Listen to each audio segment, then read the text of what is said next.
Hello everyone and welcome back to my channel. Unless you're new, then hi, welcome to my channel. Today, as you can tell by the title, we are doing our final video of the year, which is me talking about every single film I watched in the year 2020 and ranking them from the best things I watched to the worst things I watched. Now, if you saw yesterday, I uploaded my TV version of this, so make sure you go watch that afterwards if you haven't already. But today we are talking about all the films that I've watched this year. So I worked out I watched a lot, and I mean a lot of TV and films this year. 61 TV shows, which is insane in itself. 56 films. So we're gonna get straight into it. So basically I'm making a tier list of all the films that I've watched, putting them for best to worst, just to see what I liked this year and what I basically suggest to you guys. And if you want to know any kind of detail of any of these, then make sure you watch my monthly review type videos, because I let you know what I think of each one and what each one is kind of like without spoiling anything. So here is my tier list. It's exactly the same as the one from yesterday's video, but just with all the movies I've watched. So we've got the best of the best at the very top, which will be the best things I watched.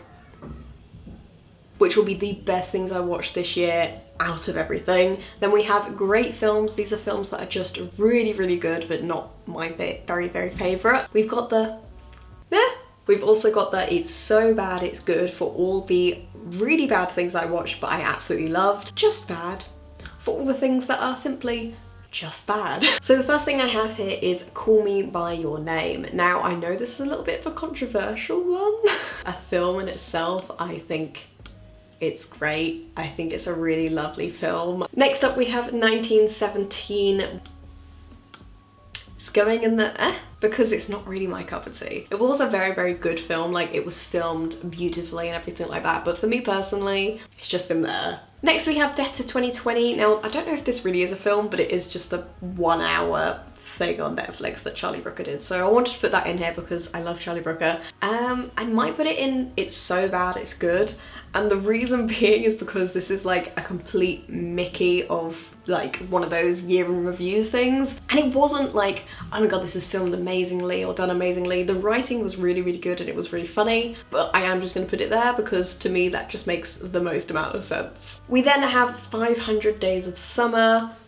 I thought it was a great film. I had never seen it before and I did a reaction video on my channel. So I thought it was lovely. I see why loads of people really, really like it. We next have After We Collided, which I watched in cinema, and it's just going there because it's so bad, it's so good. Hate this with a burning passion, yet I love it at the same time. So this was based on a One Direction fan fiction. So Harden is Harry, and it's just so funny to me. It's just so funny because I read it when I was younger.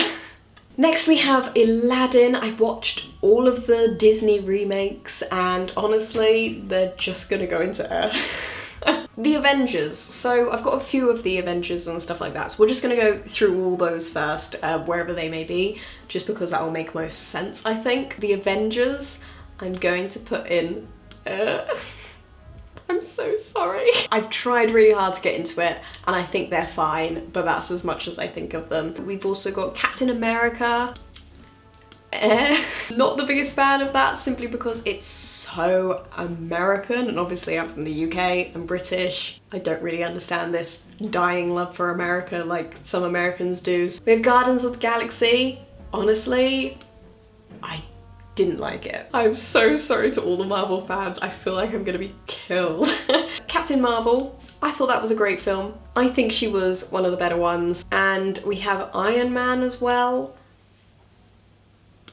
which is going into just bad. Maybe I'll put it in or put Iron Man in but it was definitely one of my least favorite out of all of them. However, brighten up your mood. Thor, I'm putting into great film as well, because I thought Thor was by far the best. I'm tempted to carry on watching the rest of them because I do want to watch things like the Spider-Man ones, but we'll see. The Babysitter Killer Queen is definitely in a It's So Bad It's So Good, because this was beyond cheesy, the acting wasn't that great, the storyline was a mess and none of it really made sense, but I absolutely loved it because it was just so ridiculous. I also watched Beautiful Boy. Now I'm just gonna put this at the top because it was really good. Timothy Chalamet and Steve Carell.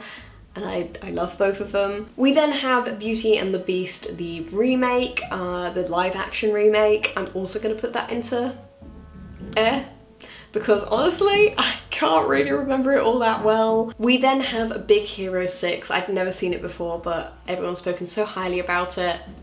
Definitely 100% going into great films category because this really, really was a great film. I cried, I loved it. It was a typical like Disney film, which is beautifully made, and I just loved it. I thought it was great. Right at the start of the year as well, I watched Birds of Prey, which is the Harley Quinn film. But Birds of Prey, great film. I really enjoyed it. It didn't feel quite sexist, which most of these films do feel. Along with the next film, which is Bombshell. This is something I watched recently, also got Margot Robbie in it. This is a little bit more on the heavier side. It's just about woman being empowering once again. We love that. Next we have Booksmart, which again, females, we love that.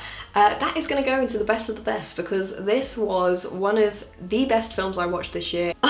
Twilight. So if you've been watching me, you know that we have a little series on this channel where we are watching Twilight. I'm just going to go through each of these now because they're all pretty much going to go in the same place, I'm afraid. They're all going to go in the so bad it's good. Twilight, New Moon, Eclipse, and part 1 Breaking Dawn, because I absolutely love these films so much. I'm surprised it's taken me this long to even start watching them, but I'm glad we experienced this together and you can see me watch these for the first time and you guys are really helping me in the comments understand what's going on. They're so bad it's so good. They are the definition of it's so bad it's so good. You can't pretend that these aren't. They're not masterpieces, let's be honest. However, the next film I'm talking about is The Circle, which is going to go in just bad because this is one of the worst films I've ever watched in my life. I'm not even exaggerating, I thought it was awful. I'm thinking of ending things. Also gonna go there.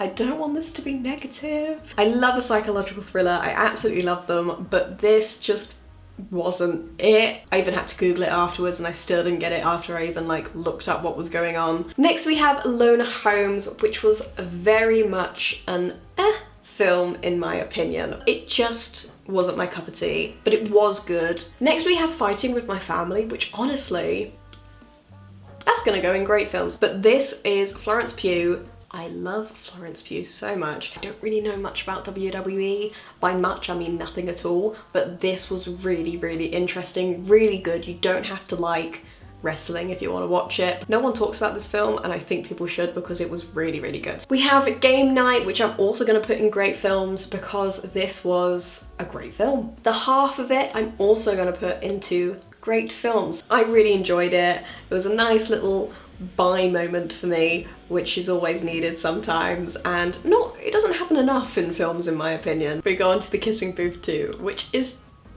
just gonna go in it's bad. The Kissing Booth, the first one, was in so bad it's good, like 100% it was there. The second one is going in just bad simply for her wig. The wig is all I could look at. She didn't even need to wear a wig, she could have just had shorter hair, but no. They made her wear a wig. We then have The Lion King, the remake. This is also just gonna go in the because it was just a The Effort List. It's just going there because it was so bad.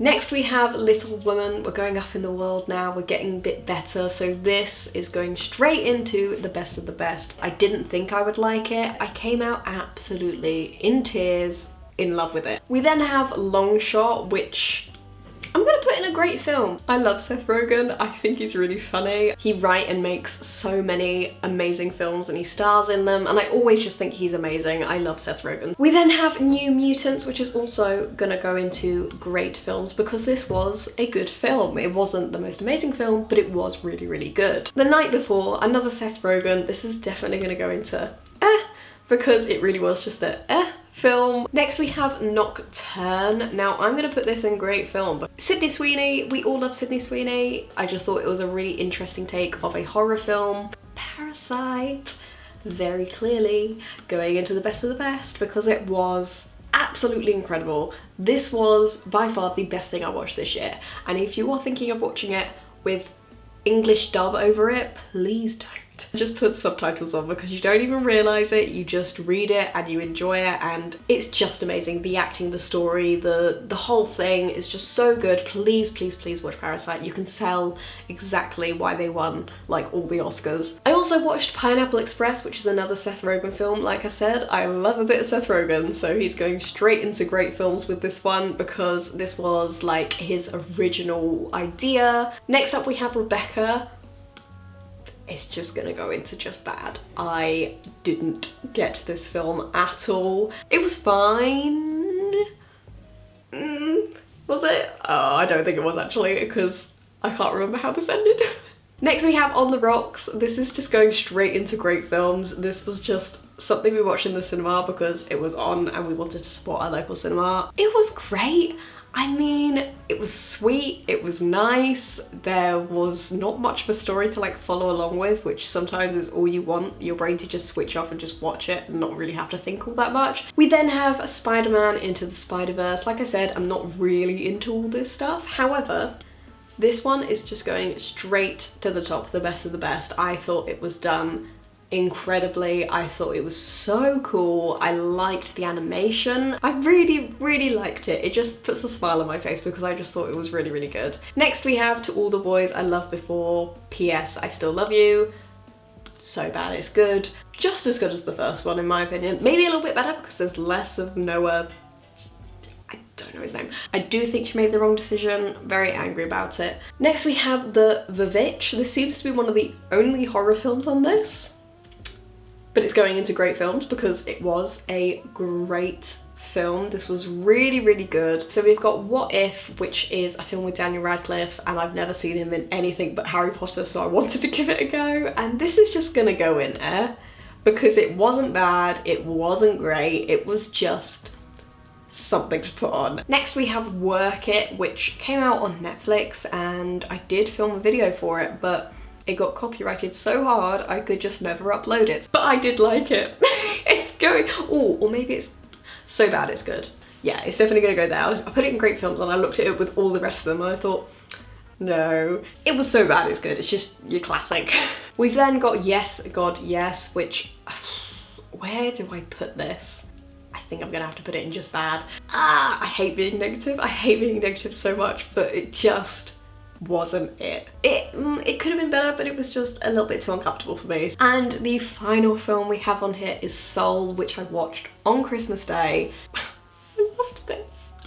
It's going to the top because it was so lovely. 10 out of 10 would recommend Soul because it was one of the best things I've watched this year, and after this horrid year of 2020, this was the exact thing I needed to hear and watch, and it just makes you appreciate the little things in life, which I've very much learned over this year. So yeah, this is my finished tier list of all the films and movies I've watched this year. I think it's very 50-50 because I do like to watch a lot of just stuff. However, I have watched some amazing things this year. But yeah, that was everything I watched this year, movie and TV wise, with the video yesterday. I really, really hope you enjoyed this video. I will leave the link down below so you can also do this exact tier list. Tweet them to me, send me them on Instagram. I'd love to see where you would put all of these things if you've seen them. But if you did enjoy this video, make sure to give it a thumbs up. It's my last video of the year, so it would really, really mean a lot to me. Thank you so, so much for 2020. Thank you for sticking with me whilst I changed up my content. I know I've always done like fashion and beauty and stuff like that. This feels so much more comfortable. I'm really enjoying it and I'm so glad you guys are as well. So thank you so, so much. Thank you for every like, every comment, every hit of the subscribe button. It really means a lot to me. So I really hope you enjoyed this video. I hope your year wasn't too bad and I hope you have a really good new year. And yeah,